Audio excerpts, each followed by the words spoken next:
Reason number 17, the Mediterranean sea snail has returned. Now you see, when the temple is rebuilt, and it will be, exact specifications have to be met.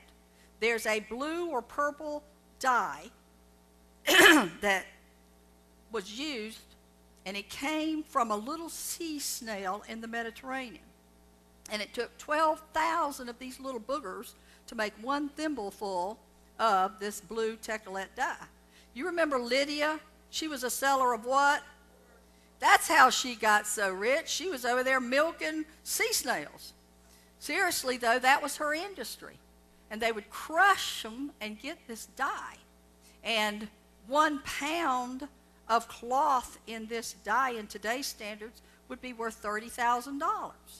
So you see, if she's got enough of that, she was the wealthiest woman around. She was a seller of purple. Guess who's back? The sea snail. It disappeared after the diaspora and has been accidentally rediscovered in the Mediterranean. When I was in Israel, I saw them. And I saw little cotton balls where they showed the different colors that can come from this dye. Some was like scarlet, and some was purple, and some was blue, like this beautiful blue of Israel. But I've seen it. They're back. They can now dye the priest's garments exactly as specified. Reason number 17, the Mediterranean sea snail has returned. Reason number 18, the griffin vultures are returning to Israel. All righty now. I mean, you know, we're talking heifers and sea snails. Well, now we're going to talk about vultures. Yes, we are, because they're very important. Vultures are birds of prey. They enjoy a bloody feast. It's very hard to multiply a vulture, as they can only lay 1 egg in a year. Now, when I was on one of my trips to Israel some time ago, a guide told me with great excitement, guess what's back? The griffin vultures. He pointed one out to me. It had an enormous wingspan, 6-8 feet. It was a huge animal. Just as the raven is a dirty bird. Remember, Noah sent out a raven because they like to eat dirty, rotten things. So if the raven came back, that meant there was nothing to feed on. But when the raven didn't come back, Noah knew the ravens were out there feeding on the decaying and dead bodies. Well, the vulture's like that. He's a dirty bird. Ezekiel 39:4, Revelation 9:17 through 21.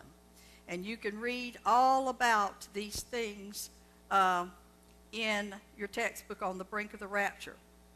Birds of prey will eat the dead flesh of the enemy armies that fall in battle against Israel. Israel is the bird migration capital of the world, according to Alan Horvath on the Last Days Bible Prophecy website. Over 1.5 million birds fly over Israel each spring, so I would suggest if you're going to Israel in the spring, you have an umbrella with you. 34 species of raptors migrate over Israel, but the return of the griffin vulture seems just in time for dinner. And one day, the dinner bell will ring.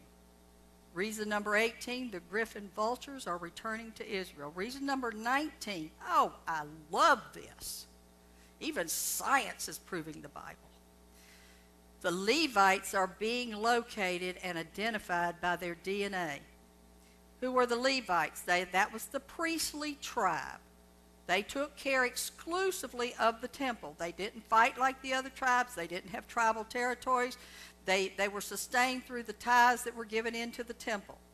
And ever since the temple was burned in 70 A.D., it has been required that a Hohanim, a Levite, anybody in the priesthood, stay ritually pure. Such things as not touching a dead body or marrying a divorcee, so forth, and all their rules and regulations. Now, according to prophecy scholars, Dr. Grant Jeffrey and Stephen Hunt, the interesting thing is, listen to this, the lineage of the Levites, or the Hohanims or Cohens, have been carefully preserved throughout thousands of years. In fact, for 3,300 years, from the original Israelite high priest Aaron, brother to Moses, to the present. A team of genetic biologists from the Israel Institute of Technology, the University College in London, and the University of Arizona have identified the DNA of this tribe. You know, not just anyone could be a priest. You could only be a priest if your father was a priest. And the Levites or the Cohens have essentially the same DNA marker. You see, the Johannams are distinctly different from the non-priests because of a Y chromosome. And Jeffrey says that there's strong evidence that these individuals are descendants of one man, Aaron the high priest, who lived 3,500 years ago. Men only can carry this Y chromosome, and this chromosome is passed down from father to son.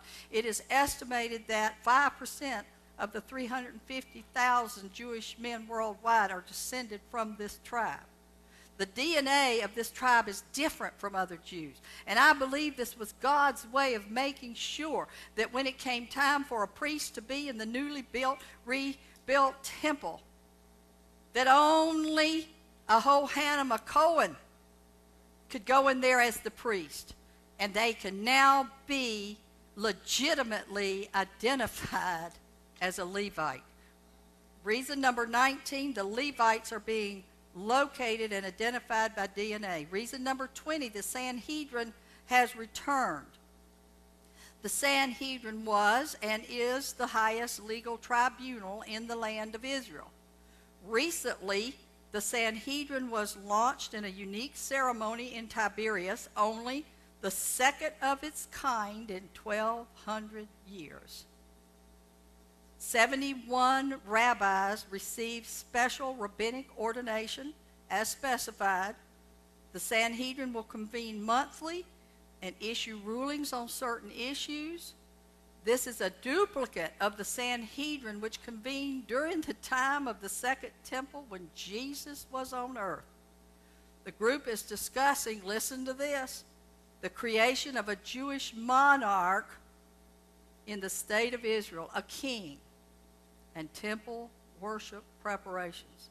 Reason number 20, the Sanhedrin has returned. Reason number 21, wars and rumors of wars abound and kingdoms are rising up against kingdoms. So what's new about this? You might be thinking wars have been with us since the beginning of time. Here's what the difference is. The words nation against nation and kingdom against kingdom are more accurately translated purely as ethnic group against ethnic group and religion against religion. And when these proper translations are used, the light bulb immediately comes on in the theater of your brain. Our world is divided now between ethnic and religious extremists all over the world. Joel 3, 9 through 10 says, "Wake up the mighty men, let all the men of war draw near." Old friends, the mighty men are awakened, and war is drawing near. Reason number 21, wars and rumors of wars abound. Kingdom is rising against kingdom, nation against nation. And in your textbook, I go through the nations. I tell you every nation that God mentioned would be a player in the end times. I show you where they are, because they're all pawns on God's chessboard. I show you where they are now, and when you see what he said they would be and where they are now, you know somebody's getting ready for check and checkmate. Reason number 22, famines, pestilences, and earthquakes initiate the end-time birth pains. I'm going to read for you a few scriptures, and I'm not going to comment on them until I've read all four of them. Matthew 24, 7 through 8. "For nation shall rise against nation, and kingdom against kingdom, and there shall be famines and pestilences and earthquakes in divers places. All these are the beginning of sorrows." Revelation 6, 7 through 8. "When the Lamb opened the fourth seal, I heard the voice of the fourth living creature say, 'Come.' I looked, and there before me was a pale horse. Its rider was named Death, and Hades was following close behind. And they were given power over a fourth of the earth to kill by sword, famine, and plague, and by the wild beast of the field. Psalm 18:7, then the earth shook and trembled, and the foundations also of the hills moved and were shaken, because he was wroth. Luke 21:25, and there shall be signs in the sun and in the moon and in the stars, and upon the earth distress of nations with perplexity, the seas and the waves roaring. Now, since I've devoted one of the longest chapters in this book on the brink of the rapture to this subject, I will only have time to make a few pertinent points in this seminar.